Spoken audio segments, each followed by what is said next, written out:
She moved my mother's china into the garage while I was in Savannah visiting my sister. She didn't ask. She didn't call. She just boxed it up, set it on the concrete floor next to the lawnmower, and replaced the entire cabinet with a ring light and a recording setup for her online business. I didn't find out until I pulled into my own driveway, carried my bag through the front door, and stopped in the middle of the hallway because something felt different. Not wrong, exactly. Just different. The kind of different you feel before you can name it. Then I walked into the dining room. I want you to understand what that cabinet meant to me. My mother brought those dishes from her mother's house in Macon, Georgia. 12 place settings, hand-painted blue flowers on white porcelain, wrapped in newspaper, and carried in the back of a station wagon in 1971. My mother used them every Thanksgiving, and every Easter, and every birthday that mattered. When she passed, she left them to me specifically.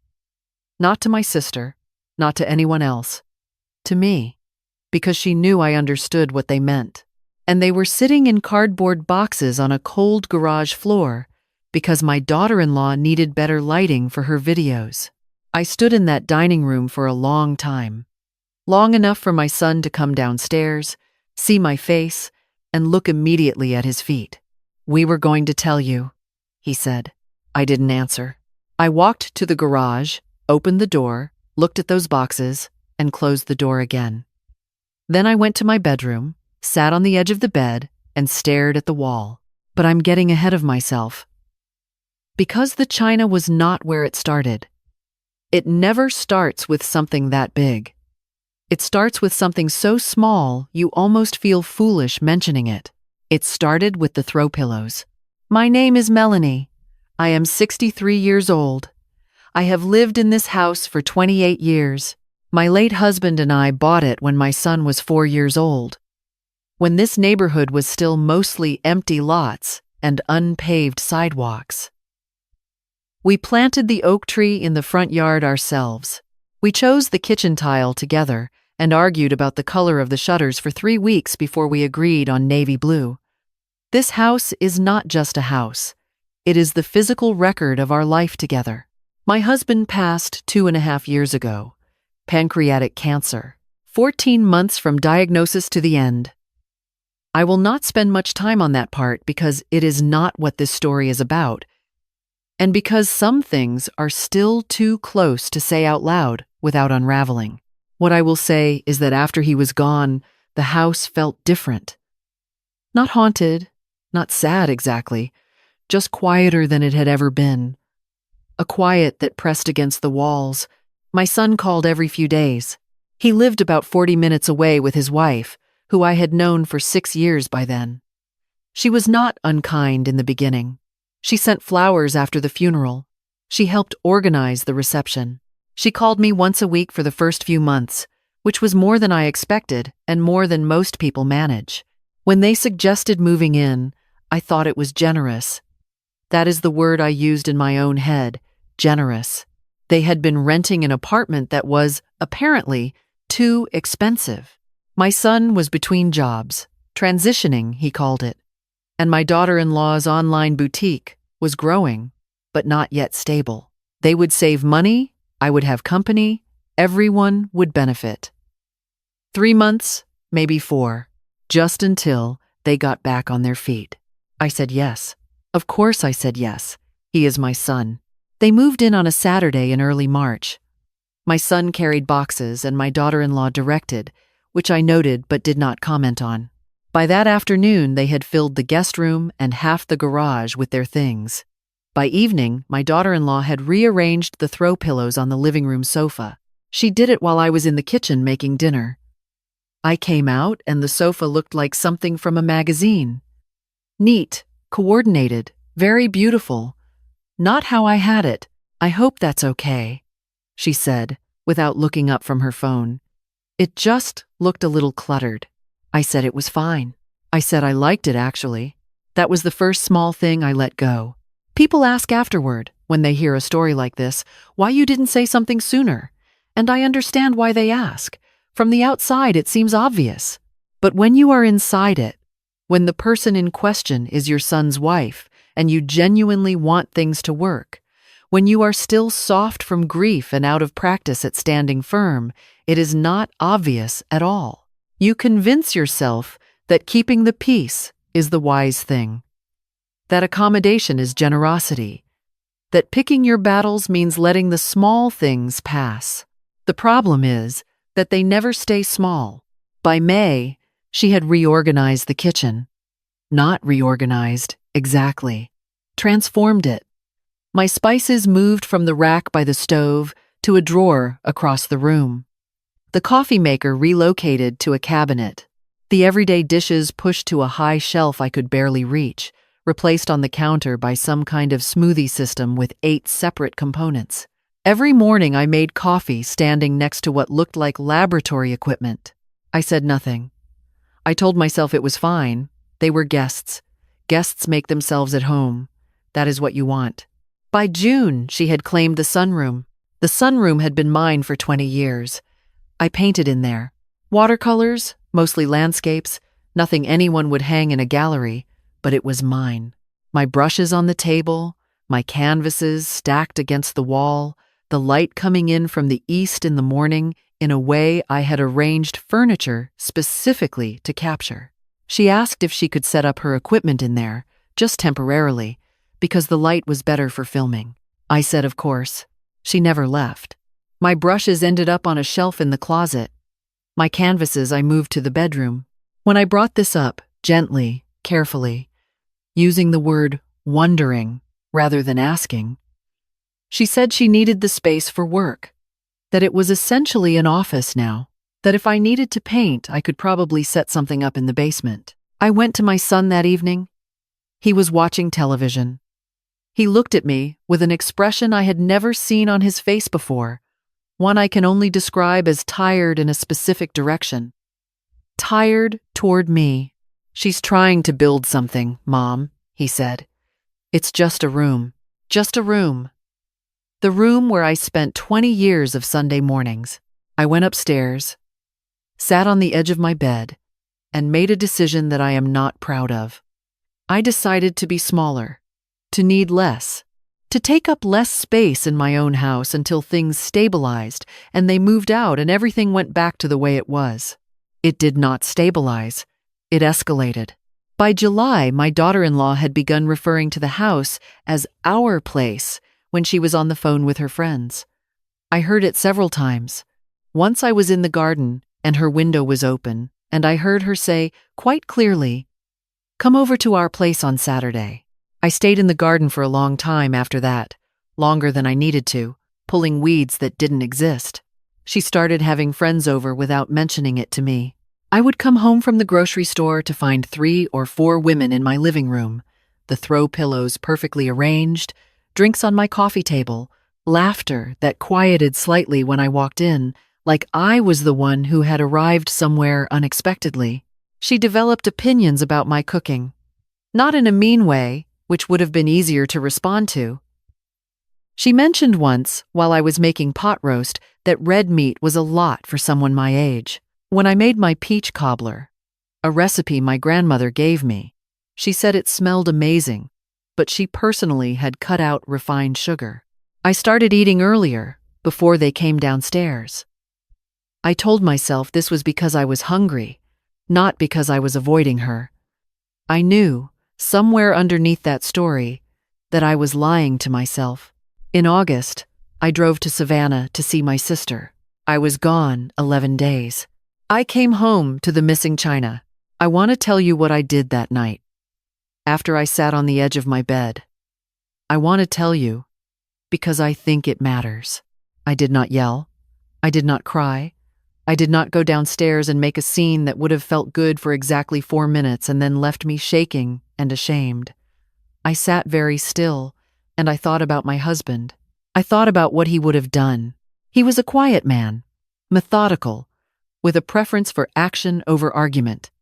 He used to say that the loudest response is rarely the most effective one. I thought about my mother's china on that cold garage floor.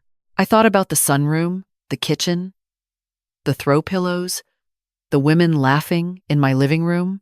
I thought about my son looking at his feet. Then I picked up my phone and called my attorney. Her name is Patricia. I have known her for 15 years. She listened to everything I said without interrupting, which is one of the things I have always appreciated about her.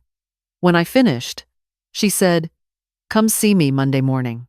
Then she said, "Melanie, you own that house outright, correct? Your name is the only name on the deed?" I said yes. She said, "Good. We have quite a few options." I went to see Patricia on Monday morning. I did not tell my son. I did not tell my daughter-in-law. I left the house at 8:45 and I drove to Patricia's office and I sat in the good leather chair across from her desk and we talked for an hour and 40 minutes. What I learned in that meeting changed the way I understood my own situation. Patricia explained to me, in her precise and careful way, what my rights were, that as the sole owner of the property, I had the right to issue a formal notice of intent to vacate, that I could, at any point, contact a locksmith and change every lock in the house, that I was under no legal obligation to continue providing housing to adults who were, however, related to me, guests without a lease. She also said something I had not expected. She asked me, gently, whether my son had ever discussed being added to my will or to the property deed. Whether those conversations had come up. I said that my daughter-in-law had mentioned it once, in passing, a few weeks before I left for Savannah. She said something about estate planning, about how it would be easier if things were already in both names in case something happened to me. I had changed the subject, and she had not pushed it. But I had not forgotten it. Patricia wrote something down. She did not comment directly, but her expression told me she had heard variations of this before. I drove home feeling something I had not felt in several months. Not anger, something more like clarity, the kind that comes when fog burns off and you can see exactly where you are standing. I said nothing that evening. I made dinner, I ate in the kitchen, I watched the news. My daughter-in-law came downstairs around 7, opened the refrigerator, and said she was thinking of doing a full pantry refresh because some of the organization wasn't working for her. I said, "Sure, let me know if you need anything." And then I went upstairs and started making a list. The list was methodical. I am, when I choose to be, a methodical woman. My husband used to say that I was the most patient person he had ever met, right up until I wasn't, and then there was no negotiating. Over the next 2 weeks, I did the following things quietly, without announcement, and without a single argument. I contacted the utility company and confirmed that all accounts remained solely in my name. They did. I updated the password on my home wireless network and did not share the new one. I photographed every room in the house and emailed the photos to Patricia. I retrieved my mother's china from the garage and moved it to the locked storage room in the basement that I had never given anyone else a key to. I contacted my financial advisor and reviewed my will, which had not been updated since before my son's marriage.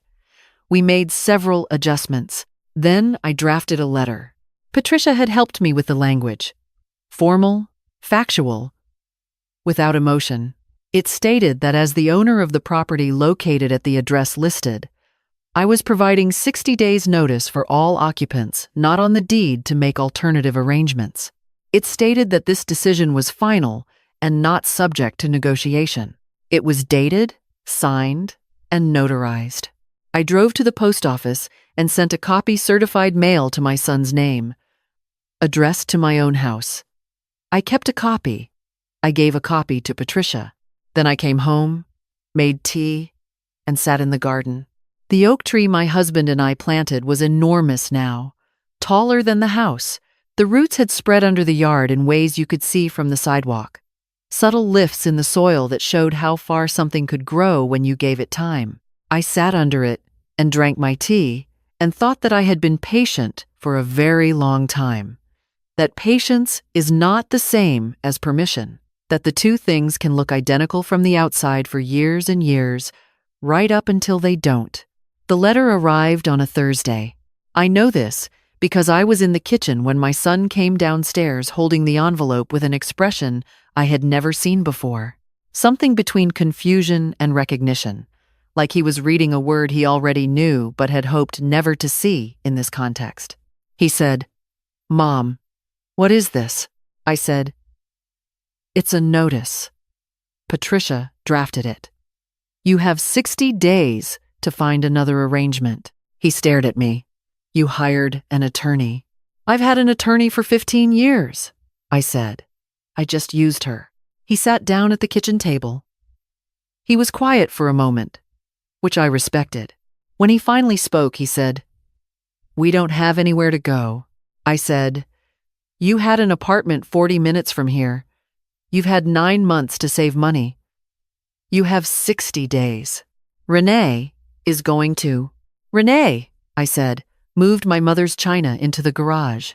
He looked at his hands. The same gesture as before, the looking at his feet, his hands, some neutral surface that wasn't my face. And I understood, watching him, that he had known. Not that he had planned anything, not that he was malicious. But he had seen what his wife was doing and made the same calculation I had made month after month. He had decided that keeping the peace was easier than speaking up. I understood it because I had done the same thing for 9 months. I understood it, and I could not excuse it. "I love you," I said. "You are my son, and nothing about that changes. But this is my house. It was your father's house, and the way things have been is not going to continue." He didn't argue. That surprised me. He nodded slowly, and then he went back upstairs, and a few minutes later I heard them talking behind their closed door, her voice rising and then dropping when she realized it wouldn't help. The 60 days were not comfortable. I will not pretend otherwise. My daughter-in-law stopped speaking to me directly. She communicated through my son, who relayed her grievances in a tone that made clear he was exhausted by being in the middle. She told him I was being unreasonable, that the market was terrible, that I had never given them a real chance, that I had always been cold toward her, which was so far from the truth that I had to remind myself not to respond to it. I kept my routine. I cooked my meals. I worked in my garden. I went to Patricia's office twice more. I did not engage with the complaints. I did not justify my decision or apologize for it or soften it to make anyone more comfortable. One evening, my daughter-in-law came into the kitchen while I was washing dishes. She stood in the doorway for a moment, and I thought perhaps she had come to say something real, something honest. She said, "I just want you to know that I have always tried to contribute to this household." I turned off the water. I turned around. I looked at her for a long moment. "I know you have," I said, "and this is still my household." She left. I turned the water back on. They moved out on a Sunday in November. My son made 3 trips with his truck. My daughter-in-law stayed in the car for most of it, which I thought was probably better for everyone. When the last box was loaded, my son came to the door and stood on the porch and looked at me with that tired expression. "I'm sorry." I had been thinking about how I would respond to those words for several weeks. I had prepared for anger and justification and blame. I had not prepared for something that simple. "I know," I said. "I didn't handle it right." "No," I said. "You didn't." He nodded. He looked at the oak tree in the yard, the one we planted when he was small enough to carry on one shoulder. He said, "Dad would have said something. Your father would have said something the first week." I agreed. Something moved across his face. Grief, I think. The complicated kind that has more than one source. "Can I call you?" he said. "You can always call me," I said. "That has never been the question." He got in the truck. They pulled out of the driveway. I stood on the porch and watched them go, and I kept standing there after the truck was gone, looking at the empty street, the oak tree, the navy blue shutters my husband and I had argued about for 3 weeks. That evening, I went to the garage and carried my mother's china back inside. I unwrapped each piece from the newspaper, checked every one for damage, and was relieved to find none. I washed them all by hand and put them back in the cabinet where they had always been. 12 place settings, blue flowers on white porcelain, steady and whole. Then, I went to the sunroom. My brushes were still in the closet. My canvases still stacked in the bedroom. The ring light was gone. The recording equipment gone. Just the room remaining. The morning light that I had arranged furniture to capture still coming in from exactly the east. I moved the chair back to where it belonged. I set my easel up by the window. I didn't paint that night. I just sat in the chair and let the quiet settle around me. Not the pressing quiet of grief. Something else. The kind of quiet that belongs to a space that is wholly your own. I thought about what Patricia had said when I called her after they left. She said she was proud of me, which made me laugh a little. I told her I had been angrier than I let on. She said that was fine. She said sometimes the most powerful thing a woman can do is let her actions speak at a volume her words never could. I thought about the 9 months I had spent making myself smaller, the space I had given away one small piece at a time, convinced I was being generous, convinced I was keeping the peace. The pillows, the kitchen, the sunroom, the silence when my son looked at his feet. I have a friend who lost her house to a situation far worse than mine, an adult daughter who forged her name on a refinance document. The legal untangling took 2 years, and a different attorney and more money than my friend had expected to spend. She told me once that the most painful part wasn't what her daughter had done. It was how long she had told herself it wasn't happening. I thought about that. I thought about how long I had done the same thing, watching the slow encroachment and finding reasons why it wasn't what it looked like, why it would correct itself, why speaking up would only cause trouble. I thought about my husband and his preference for action over argument, his patience that was not passive, his quiet that was not defeat. I had learned, in those 9 months, the difference between peace and the appearance of peace. Real peace does not require you to shrink. It does not require you to eat your meals early to avoid someone. It does not require you to stand in your own garage looking at your mother's dishes in a cardboard box and tell yourself that it's fine, that things will stabilize, that accommodation is the same as strength. Peace that requires that much surrender isn't peace at all. My son called 3 weeks later. We talked for 40 minutes. We did not resolve everything in that conversation, and I was not expecting to. But we talked honestly, more honestly than we had in a long time. And at the end, he said he wanted to have lunch soon. I said I would like that. His wife did not call. I did not expect her to. The sunroom is mine again. I have started painting on Sunday mornings, earlier than before, when the east light is still amber and low. Landscapes, mostly. A few still lifes. Nothing anyone would hang in a gallery, which has never been the point. The china is in the cabinet. The coffee maker is back by the stove. The throw pillows are exactly where I want them. Last week I had my sister up from Savannah for 4 days. We cooked every meal in my kitchen, using every pot and spoon and utensil I own, and we set the table with my mother's dishes on a Tuesday night just because we felt like it. We lit candles and poured good wine and laughed so loud the neighbors probably heard us through the window. Sitting across from her, the blue flowers on white porcelain catching the candlelight, I felt something I had not felt in this house for the better part of a year. I felt like myself, not the self that says yes when she means no. Not the self that eats early and speaks quietly and makes herself convenient. The self who planted an oak tree in an empty yard 30 years ago, who chose navy blue shutters and won the argument eventually, who knows the weight of everything in this house because she chose it, carried it, kept it. If you are watching this and you recognize something in what I have described, I want to say something to you directly. You do not have to wait until your mother's china is in a cardboard box on a garage floor. The smaller things count too. The pillow moved without asking. The room taken without discussion. The silence from the person who should have spoken. Kindness is not the same as permission, Generosity is not the same as surrender. And the peace you keep by making yourself smaller is not peace at all. It is just a quieter kind of loss. This is my house. My late husband and I built our life in it for 28 years. It holds everything that mattered to us and still matters to me. No one is ever moving my mother's china again.